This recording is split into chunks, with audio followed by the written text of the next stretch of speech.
While Blizzard continues to be embroiled in controversy with reports of an awful work environment that has enabled misconduct, abuse, and discrimination, Blizzard is getting ready to launch their next major release, Diablo II Resurrected, which is set to launch on September 23rd, 2021. And as I'm speaking right now, they're going through this early access stage that those who pre-ordered Diablo II Resurrected can access to play this early version of the game, and there's an open beta that's going to happen soon. So things are ramping up towards the release of that game. And what a lot of people are hoping is that this won't be a repeat of Warcraft 3 Reforged, one of the most disastrous AAA releases in a long time, that not only managed to demaster the game with removals of old features, but also managed to retroactively ruin the classic version of the game by forcing people to transfer over to the new version by linking the two versions together. Now, with Diablo II Resurrected, they have said that they intend to adhere to the original as much as possible, and also leave the original one alone, with Resurrected being its own thing, while still being or attempting to be a faithful remaster. And one feature that has been promised that's got PC gamers in particular excited can be found in this Eurogamer interview with developer Rod Ferguson, who said that a lot of the stuff that we're doing is what was there in the original, emphasizing that they want to stay faithful to the classic version. We're really focused on having an authentic experience. You can still connect locally through TCP IP if you want to. That was there in Diablo 2. It'll be there in Diablo 2 Resurrected. TCP IP being a mode of multiplayer that allows for a peer-to-peer connection, allowing you to essentially not have to use the official dedicated servers for you to join up with your friends and engage in online gameplay. While this mode of multiplayer has become less and less popular, there is still a group of enthusiasts who love to play games online this way, as it allows things like modding, essentially host your own dedicated instance with the mods enabled. And obviously with the peer-to-peer connection, you can host things like LAN parties. And also, if Blizzard servers go offline through this peer-to-peer connection, you are still able to play multiplayer with your friends. So there are a number of conveniences that can be highlighted with the implementation of this old school feature. Kind of like the convenience of being able to head over to yongya.com and buy some merch there that'll help support the channel. Includes products like this Sense of Pride and Accomplishment t-shirt that pokes fun at EA's most downvoted comment in Reddit history following the whole Star Wars Battlefront 2 fiasco, and also sells things like this Yongya Surprise Mechanic that is a loot box shaped stress box that allows you to relieve some stress when loot box gambling doesn't go your way, or just when life doesn't go your way. Be actually quite fun and quite ethical. No gambling involved, just squeeze away. But with the release of the early access and open beta build of the game, Blizzard recently posted an FAQ of Diablo II Resurrected that has changed the story on that particular feature. One of the questions listed here reads, will TCP IP support be available in the early access to open beta tests? And here's how Blizzard responded to that. TCP IP support will not be available in the upcoming beta or the final game. After careful deliberation, we will no longer be supporting this option, as we identified potential security risks and are committed to safeguarding the player experience. They don't really specify what security risks there are, which doesn't help the narrative. But unfortunately, that which was promised in a previous interview will no longer be implemented in the final game. And this is something that Reddit users in particular spotted. Here is one Reddit post that has gained a lot of traction over the past few days. Over 12,000 upvotes right now, 95% upvote ratio. This was posted on the official PC Gaming subreddit. Right here, it is explained why the removal of this feature, while not necessarily the end of the world, is rather unfortunate. So the post begins with a basic explanation of what TCP IP multiplayer is, a mode in Diablo 2 that allowed people to play online using a peer-to-peer connection instead of the official dedicated servers. It allowed players to play over LAN, but also it was possible to play games over the internet .NET using a tool like Hamachi or Game Ranger, completely circumventing Battle.net. Obviously, Battle.net is where all the official stuff is at and where all of the official stuff happens, but outside of that, you could establish your own private servers, private instances through peer-to-peer connections. And it's a feature that many people used, especially back in the day. Now, the downside to TCP IP multiplayer was that it used your local save file, so it was extremely easy and likely to encounter cheaters when playing with strangers. But there are many who think the benefits far outweigh the drawbacks, with one of the most popular ways players use this mode of multiplayer being to install mods that you could then engage with cooperatively with other players without affecting the official servers and the official multiplayer gameplay. And this Reddit user pointed out how only the most popular mods, such as Median XL, Path of Diablo, and Project Diablo 2, have their own dedicated servers, so this change makes it impossible to play the less popular mods online with remastered graphics and features. Now, a few months ago, the official Diablo Twitter page did assure that there is mod support in Diablo II Resurrected. Whoa, yes, mod support will be here in Diablo 2. Now, at the time, maybe they meant both multiplayer and single-player mods,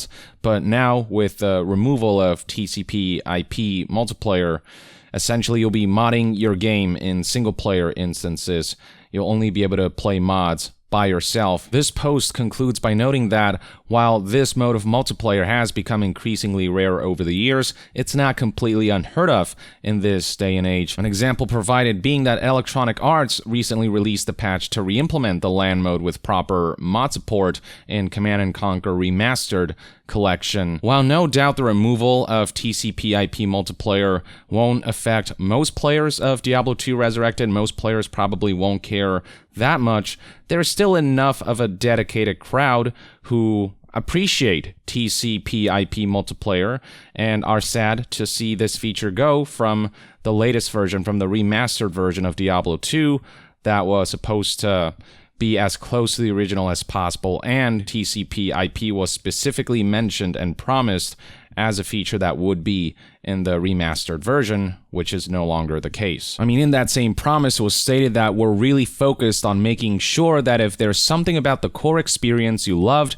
we're bringing that over.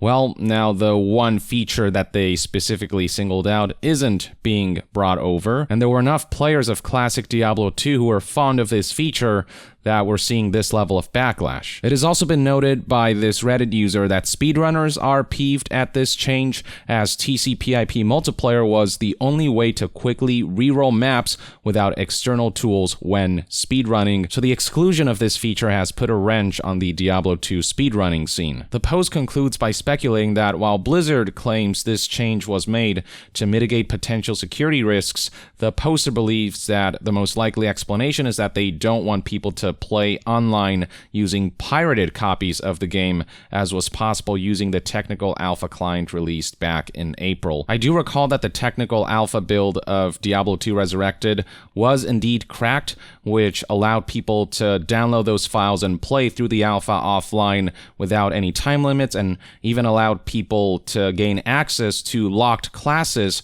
of that build. And because TCP IP wasn't disabled at the time, people could technically download pirated copies of this technical alpha and play cooperatively together. But I imagine that didn't affect official Battle.net servers, as Battle.net characters and local or peer-to-peer characters, those are two separate things. They're kept separate. This is something that people have been pointing out in comments, like in IGN's coverage of this, there's one comment that reads, if I remember correctly, you had different rend characters for offline, assuming LAN included in this, and online, not sure how offline gameplay functionality would impact online. Somebody else echoed this by saying TCP IP characters couldn't be used on Battle.net and Diablo 2. Battle.net characters were stored on the server side, while single player and TCP IP were stored client side, which is how online players could mess with mods and cheats and engage with them cooperatively while keeping that separate from their legit Battle.net character and gameplay. I would have to agree with the assessment that this is more likely to do with not wanting people to be able to play pirated copies of the game. It's essentially their way to fully DRMize Diablo II Resurrected, allowing Blizzard to have more control over who plays this game and how they play it. One concern that has come up is that if Diablo II servers go offline, then multiplayer will go entirely offline, whereas with TCP IP, you could create your own dedicated servers or go peer-to-peer and still engage in multiplayer. So for dedicated fans and players of Diablo 2 and multiplayer gameplay, this is being seen as an unfortunate loss, and you can read that there is a good amount of backlash in the comment section of this Reddit post, with people saying stuff like, "Blizzard keeps saving me lots of money, thank you guys. LAN gaming is now a security risk, WTF, risk to their revenue stream." Scrolling further down, you'll find people pointing out how you'd essentially have to fall back to regular old Diablo 2 for multiplayer mods. Now, with Diablo 2 Resurrected, at the very least, I believe they're gonna keep the original classic Diablo 2 completely intact, so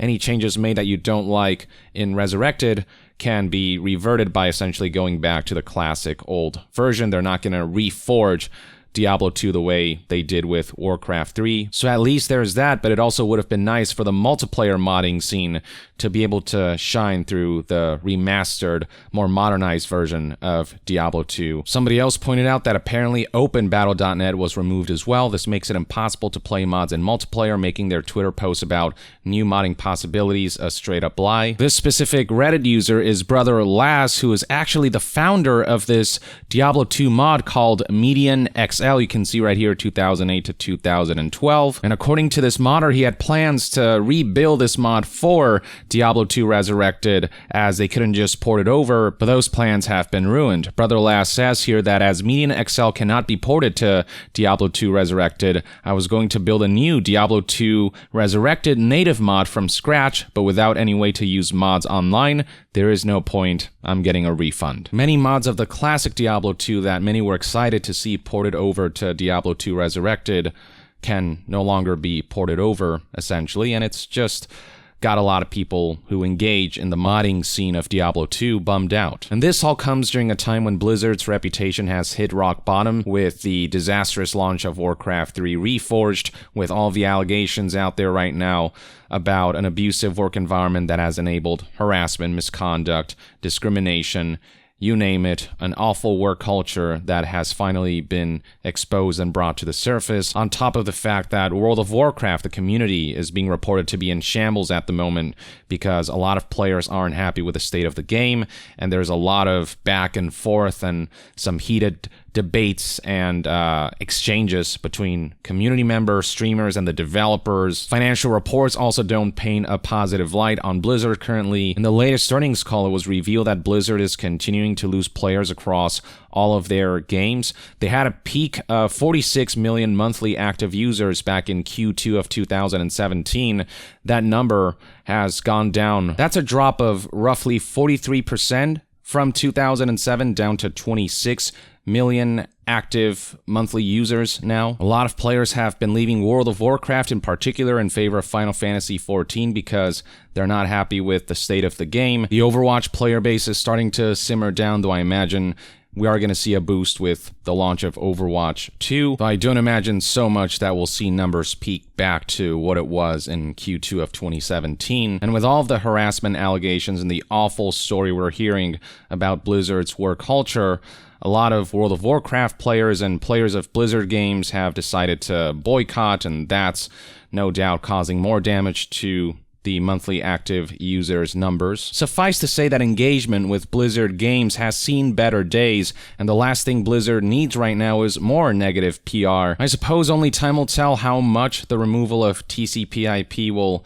ultimately end up affecting players' dispositions towards the game. But until then, let me know in the comments below what your thoughts and opinions are about the removal of TCP IP multiplayer. Do you personally care? Do you personally think is a big deal? Do you think Blizzard had the right justifications for its removal? Do you think they provided enough explanation?